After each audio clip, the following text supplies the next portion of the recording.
Week 13, Chapter 15, Working to Resolve Challenging Attitudes and Behaviors.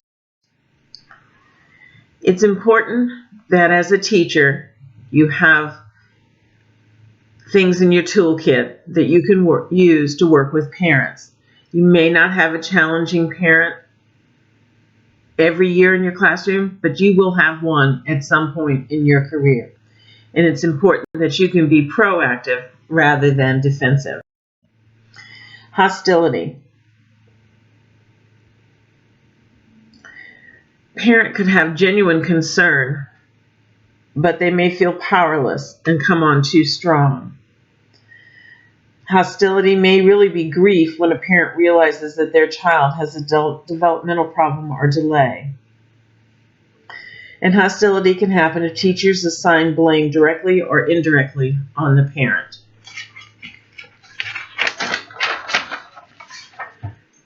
True hostility is an anger response to someone seen as an authority, and it can keep true communication from happening. You need to follow the following steps. Remain calm. Acknowledge and accept the anger. Adhere to facts. Express your concerns constructively using I messages. When Jacob hits other children, I feel frustrated because I'm not able to help him understand our rule about everybody being safe here.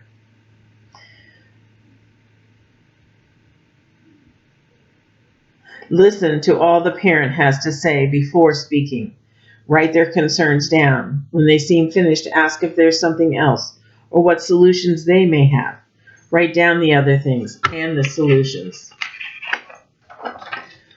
Then read them back to the parent to make sure that you have understood them. Let them know that you have heard them. You can ask for time to review their concerns and that you will meet with them again later in the day or tomorrow. This can help you and them to come back calmer and address each issue on the facts.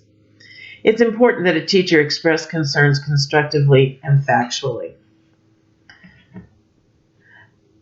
The director or supervisor should sit in if parents are defensive or in denial so that third party not directly involved can help manage the discussion. Reflect that you have heard them and that you want time to come up with suggestions that will help their child. If no resolution is immediate, agree to meet again. Indifference. Indifference may have many causes. A new baby in the house, economic, high-powered career, maybe they have to work nights, maybe they work more than one job to make ends meet. There could be substance abuse, mental illness, lack of parenting skills, a language barrier. They may be new to the area and isolated and trying to set up a new household to take care of driver's license, insurance, bank, etc. And it may be cultural. They may think that the teacher should be in charge and that they should just listen to what the teacher says. Teachers must remain friendly and open, keep trying a variety of communication methods, lots of advance and repeated notification about events.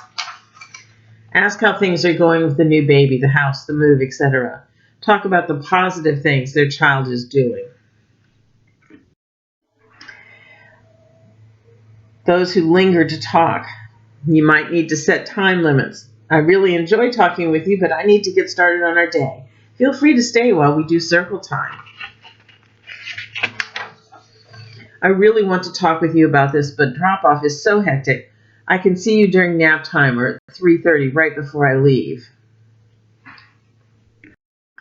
Dealing with causes of parent-teacher tensions. Late parents. There should be a policy, and it should be handled by the administrative staff if a parent is consistently late at pickup.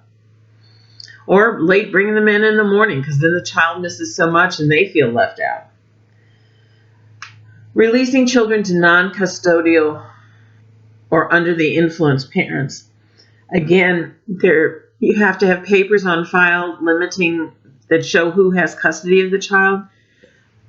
You cannot keep a legal parent from picking up their own child.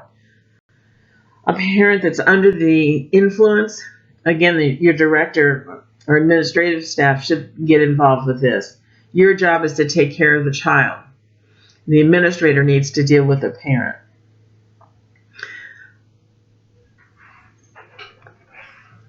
If you have a sick child, a parent continually bringing in a sick child, again, there should be a policy about when they can return, whether or not you can give them Tylenol to keep a fever down.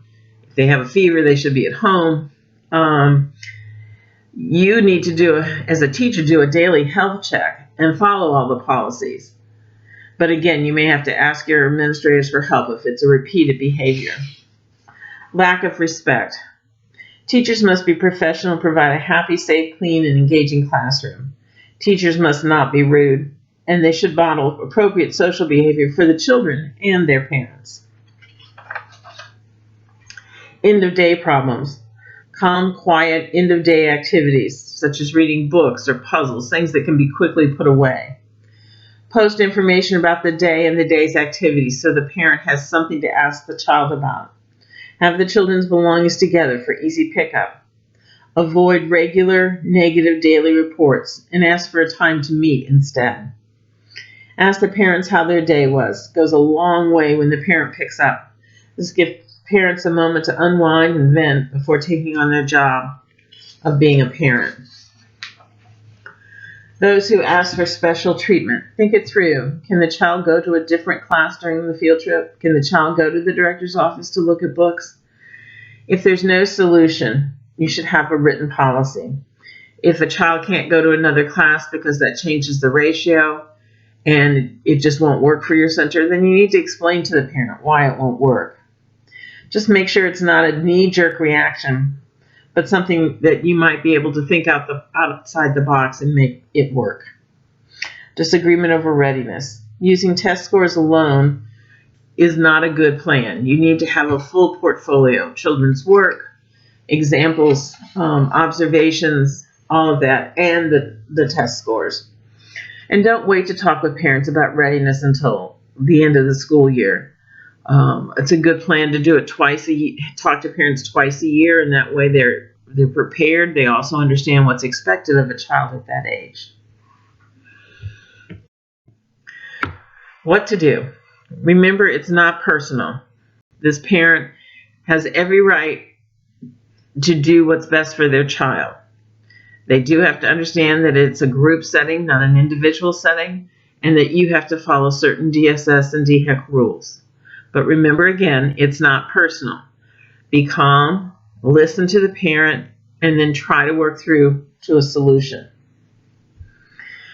Taking it personal is harder to do, but remember to listen to their concerns, try to come to an agreement, even if it's only that you will meet again.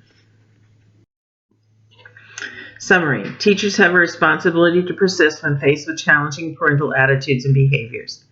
Hostility, under-involvement, and over-involvement all have causes and helpful responses. There are appropriate responses to frequent causes of parent-teacher tension.